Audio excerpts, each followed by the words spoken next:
Huh? Huh.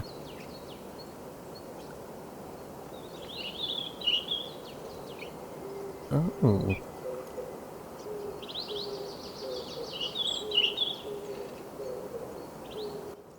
Huh. Huh.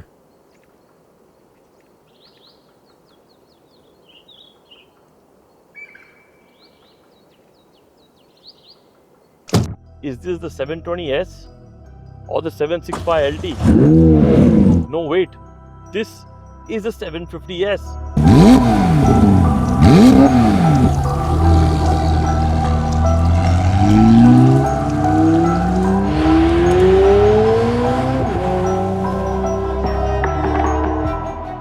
McLaren's lightest, fastest series production supercar.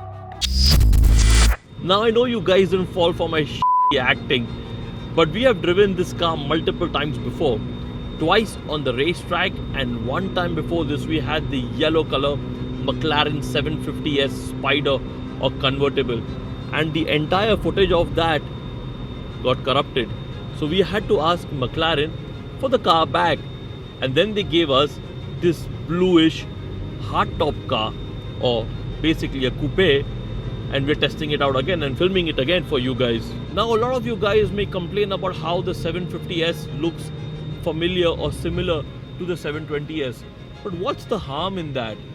Generally speaking, because the 720S came out in 2017 and 7 years later it still looks fresh, it still looks futuristic, it still looks like as if aliens designed it and sent it to us. So if the 750S looks similar or resembles it, what's the harm? I don't see any harm in it. But have McLaren successfully able to change enough on the 750S? Yes, they have, because what McLaren has done is that they have taken learnings from the 720S, the 765LT and the Artura and put it all in this one car. This car is lighter and faster at the same time. It gets a brand new front splitter, body colored bumpers, vents inspired by the Artura over here, and a general more aggressive tweak to the aerodynamic package. They even have lightweight wheels over here to make sure your dynamic handling and ability becomes better and sharper. Obviously, with true McLaren style, you get dihedral doors with soft touch. And also, by the way, the entire tub is made of carbon fiber. So if you buy a 750S, you're already getting value for money, because making a single monocoque carbon fiber tub is a challenge and a feat in itself. The 750S is a brand new car. This entire rear has been reworked to give it better aerodynamic flow and more downforce, including inlets over here which are bigger, obviously the lightweight wheels, and then this rear wing inspired by the 765LT and looks beautiful in operation and super good at what it's supposed to do. Now the entire mesh design over here is also inspired by the 765LT, and then we have a brand new exhaust system over here which is again inspired or taken down from the 765LT, making this a proper supercar. Interiors on the McLaren 750S, they feel very familiar to the 720S, but there are some changes and upgrades. First of all, we have this brand new infotainment system which for the first time gets Apple CarPlay. If you're not going to track the car, please don't get the carbon fiber sports bucket seats, because they are quite tight. Yes, they do the job of holding you in place when you're driving this car on track. Otherwise, they can be a tad uncomfortable on day-to-day driving. Now, obviously, because you're sitting on a carbon fiber tub, there's carbon fiber everywhere. Since it's a sports car, Alcantara everywhere, the dihedral doors, and gone is the old foldable retractable screen from the 720S. Yes, it looked very cool, but this is more practical and more functional. Now, these toggle buttons on the right and left. The right manages the powertrain and the left is for handling. So you can choose sport, comfort and all of that from these toggle switches over here, paddle shifters over here, and good to go. For those of you who don't know McLaren or want to know McLaren or even know McLaren, the 750S is the lightest, fastest series production McLaren ever, and it is a brilliant car, because I can tell you right away, it is sublimely beautiful when it comes to driving. It puts a smile on my face every time I go for it, and right now I'm in comfort mode. I decide to floor it and the twin turbo V8 comes to life, and it's just brilliant. The acceleration is phenomenal, the braking is phenomenal, and what am I supposed to say about the handling, because the handling is razor sharp, it's super precise and agile, and it is not as terrifying as the 720S.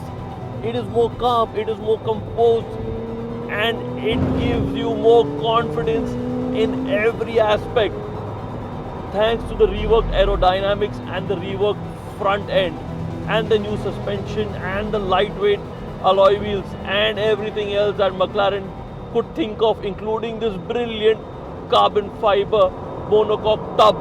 And all of this is in comfort mode. I haven't even moved to track or sports mode yet. Woo! Okay, slow down. Need to give you specs.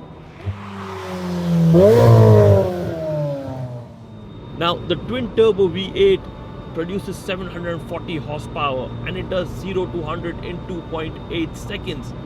The car is roughly around 1280 kilograms, which is very light, and the suspension is softer in the front and stiffer at the back. Now, if you're driving the car in comfort mode on a highway, it's easy to drive, very comfortable. You can put it on cruise control and chill. But the second you move it to track or sports mode, the entire car becomes more aggressive, becomes more dynamic, it becomes more loud, becomes more poised. It's just amazing how the car transforms.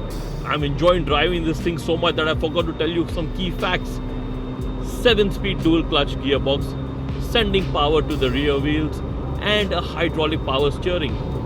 A very interesting bit about McLaren is that they still use hydraulic power steerings, properly old school, making the car feel much more alive in your hands, make it feel so much more dynamically connected to you that you just have a blast driving this car across every single bend that you see. You want to push it at every opportunity that you get, because one of the most interesting driving experiences of the McLaren is that the turbos spool up instantaneously. There is barely a hint of any turbo lag, and the car is always ready to give you the best, the most, everything it has. It's available to you at every given point of time. All of this is a recipe for a great sports car or supercar. Either way, it's a brilliant car. And if you decide to check out the top speed of this car, it's 332 kilometers per hour. I mean, find a road that can do that first, because in Dubai or in UAE, no chance in hell. Is it worth buying the McLaren 750S at a starting price of 1.5 million dirhams? In the words of Michael Leiters, the CEO of McLaren, whom we have interviewed, McLaren is only a 13-year-old car manufacturer. They have been making Formula One cars for way longer, but making a Formula One race car is very different from making a road car. So let's give McLaren the benefit of doubt, because if they can make a super car like the 750S in only 13 years of car manufacturing, imagine what they can do with more time, money and experience. The 750S is a proper car and you should go buy it, provided McLaren gives you a brilliant sales and after sales service. Thank you for watching TCI, and I'll see you in the next video.